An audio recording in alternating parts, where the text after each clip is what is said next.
जिला सिरमौर के पच्छाद विधानसभा क्षेत्र से एक बार फिर 40 वर्षों के बाद गंगूराम मुसाफिर निर्दलीय प्रत्याशी के तौर पर चुनाव मैदान में उतरेंगे।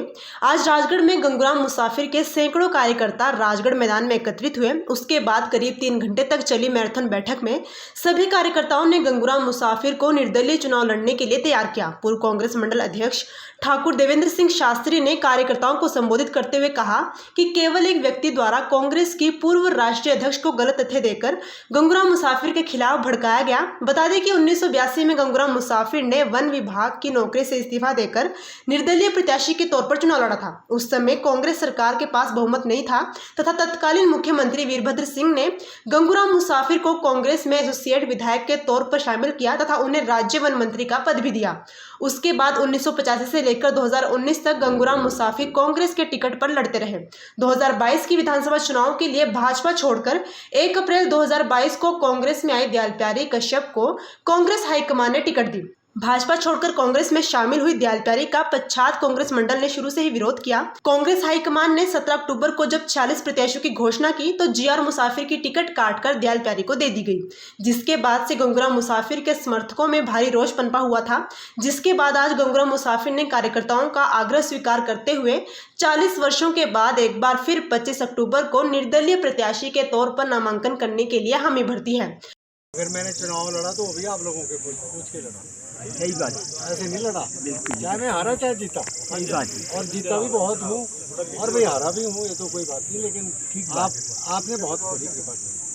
अब इस स्थिति में जो मौजूदा हालत है वो मैं आपको ये कहना चाहता हूँ कि जो आप मेरे को पूछ रहे हैं भाई आपने क्या करना है, मैंने तो फैसला आप लोगों पे छोड़ा होगा।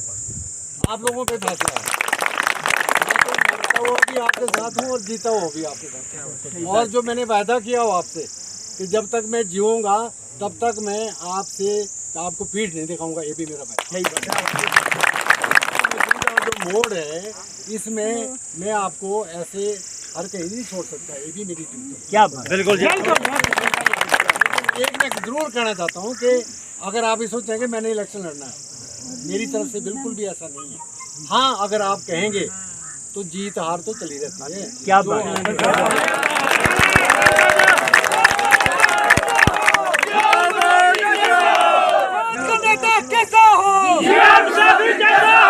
दूसरी जो बात है वो मैं इसलिए नहीं लड़ रहा हूँ कि मैंने अब विधायक बनना है। सुन लो मेरी बात है, मैंने तो जो पद देख लिए आपके आशीर्वाद से वो शायद ही अब मौका मिले। सही बात, ये भी मैं आपको कह सकता हूँ। सही बात है। लेकिन मैं यही कह रहा हूँ कि जो पच्छाद का जो वजूद है हाँ। वो खतरे में। हाँ। तो मेरी बात सुनिए, आप इसमें भले ही इसको आप राजनीतिक किधर को ले जाएं, लेकिन वास्तविकता है आपने उन लोगों को भी देख लिया जो ये कहा करते थे 35 साल कुछ नहीं हुआ और कोई काम नहीं हुआ। और आप देखो हम चांद तारे सारे वो भी देख लिए, 2 बार देख लिए, 1 बार नहीं 2 बार देख लिए। और अब हम ये देख रहे हैं कि जो हालत हमारी बन गई है, देखो 1982 को भी याद करो, वो भी जज्बा था। हाँ जी, हाँ जी। और उसके बाद जब हम इकट्ठे हुए तो हमने बहुत कुछ पाया। आज हम सबसे आगे हैं, लेकिन इसको भी झुटलाया नहीं जा सकता कि अगर आज आप आंकलन करेंगे तो हम पिछड़ गए।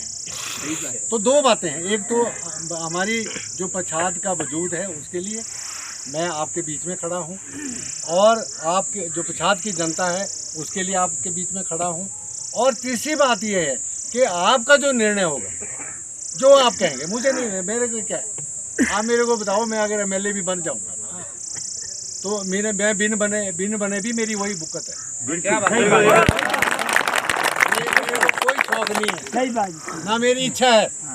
आप ऐसा नहीं बोलना कि मैं आपके ऊपर कुछ थोड़ी ज़्यादा बात कह रहा हूँ। सिर्फ मैं इसलिए आपके बीच में आया हूँ कि आप ये ना बोलें कि यार उसको टिकट नहीं मिला हो तो घर में बैठ गए। हमारे को अब मेरा भी इतना बड़ा कैरियर है यार, वो भी तो चौपट हो रहा है ना। सही बात है, बिल्कुल। ये नहीं है कि लेकिन मैं इसलिए कर रहा हूँ पच्छाद की जनता के लिए और पच्छाद के वजूद। क्या बात। अगर आपको लगता है कि मैं तो हारने के बाद भी तुम्हारे को नीचे नहीं बैठने देता, अगर आप सच माने, देखो वो आप ये इतनी ताकत, इतनी क्षमता मेरे में है। लेकिन अगर आप ये बोलें कि नहीं जी मुसाफिर जी पछाद का वजूद खतरे में आ गया, और एक बात जो मैंने कहनी है, शायद आप लोगों को भी इसका आभास होगा कि अब जो है ना पछाद जो है ना, ये मैं कह रहा हूँ कि पछाद अब जो है बाहरले हाथों में बिक चुका है।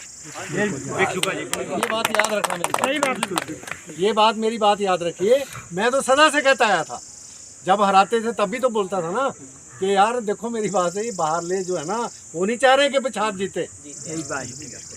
और आप भी लोग मानते थे कि यार बात ठीक है, क्योंकि मैं तो सारा बजट जो था हिमाचल का वो पछाद में लाता था। हाँ जी, वो राजा वीरभद्र सिंह जी की देन। बिल्कुल सही बात। और आप बताओ कि मैंने कभी कोई कमी रखी तो आप नहीं तो अब ठीक है यार, अब मैं अगर इस स्थिति में भी आ गया हूँ तो क्या मैं आपको ऐसे छोड़ दूँ? तो मेरा ये जमीर नहीं मानी, तो इसलिए आपसे मेरी ये प्रार्थना है। पछाद कांग्रेस कमेटी की बैठक हुई, जब से चुनाव की घोषणा हुई थी उसके बाद हम सारे लोग बार बार मीटिंगें कर रहे थे और टिकट के लिए हम लोगों ने भारी प्रयास किया। हमारे सभी समर्थक साथ थे, शिमला और दिल्ली तक हम गए, सभी जितने कार्यकर्ता थे हम लोगों ने अपना जो बहुमत है उनको दिखाया है। उसके बावजूद भी हमारे शीर्ष नेतृत्व ने पछाद कांग्रेस के प्रस्ताव को स्वीकार नहीं किया और टिकट भारतीय जनता पार्टी से आई हुई निकाली हुई एक नेत्री को दे दिया, जिनका अपना एक भी मत आज तक कांग्रेस पार्टी को नहीं पड़ा। साथ में एक शब्द जब से उन्होंने कांग्रेस पार्टी ज्वाइन की है उन्होंने भारतीय जनता पार्टी के खिलाफ नहीं कहा। ऐसे व्यक्ति को उन्होंने टिकट दिया है और हम पछाद कांग्रेस इस बात से दुखी होकर के हम 3-3, 4-4 पुश्तों से कांग्रेस पार्टी के लिए काम कर रहे हैं, लेकिन जब हमारी सुनाई नहीं हुई तो हम सब ने आज निर्णय लिया है, हम सामूहिक रूप से अपने पद से और अपनी सदस्यता से रिजाइन करते हैं कांग्रेस पार्टी से। और हाईकमान को ये दिखाना चाहते हैं कि कांग्रेस कौन है। कांग्रेस वो है जो आज आज़ाद उम्मीदवार या किसी भी रूप में माननीय मुसाफिर साहब को यहाँ से प्रत्याशी बना करके जिता करके दिखाएंगे। 25 तारीख तक हम फिर भी हाईकमान से निवेदन करते हैं, हमें दुख है इस बात का कि जिस कांग्रेस पार्टी के लिए हमने काम किया है आज हमें उसके खिलाफत में जाना पड़ रहा है। अगर वो इस बात को देखें और इस पर विचार करेंगे तो 25 तारीख तक का समय है। उसके बाद सारे लोग हमारे जो हमने निर्णय लिया है, रिजाइन किया है, उसमें अपने रिजाइन के लिए उनको सहमति है और हम अपना प्रत्याशी उतारेंगे। यहाँ ओबीसी सेल के लोग हैं, यूथ हैं, सब लोगों ने अपना रिजाइन दिया है, सामूहिक रूप से रिजाइन दिया है और हम इनके साथ हैं और माननीय मुसाफिर साहब भी पछाद कांग्रेस के साथ हैं। ये वो कांग्रेस है जहाँ से परमार जी निकले थे, ये वो कांग्रेस है जिसमें राजा वीरभद्र सिंह जी नेता थे, लेकिन आज उसकी अनदेखी हुई है तो हमें वो उनको जगाने के लिए यह निर्णय लेना पड़ा। ज़्यादा नहीं कहूँगा, पछाद कांग्रेस फिर से अपना परचम लहराएगी और विधानसभा में जाकर के ये दिखाएगी कि ये पछाद कांग्रेस है और अपनी हाजिरी वहाँ साबित करेगी। गोल्ड या डायमंड की खरीदारी का सोच रहे हैं तो विजिट करें राजेंद्र ज्वेलर्स, जो आकर्षक उपहार के साथ देते हैं बेहतर सेवाएं। 916 हॉलमार्क गोल्ड और डायमंड ज्वेलरी, वो भी बहुत कम बनाई की लागत के साथ। हमारे यहाँ आप खरीद सकते हैं शादी के लिए बेहतर डिजाइन से बनी ज्वेलरीज। तो आइए और खरीदारी कीजिए और कीजिए अपने को खुश। राजेंद्र ज्वेलर, नजदीकी शून्य मंदिर, या कॉल करें 9816130423 9625682430।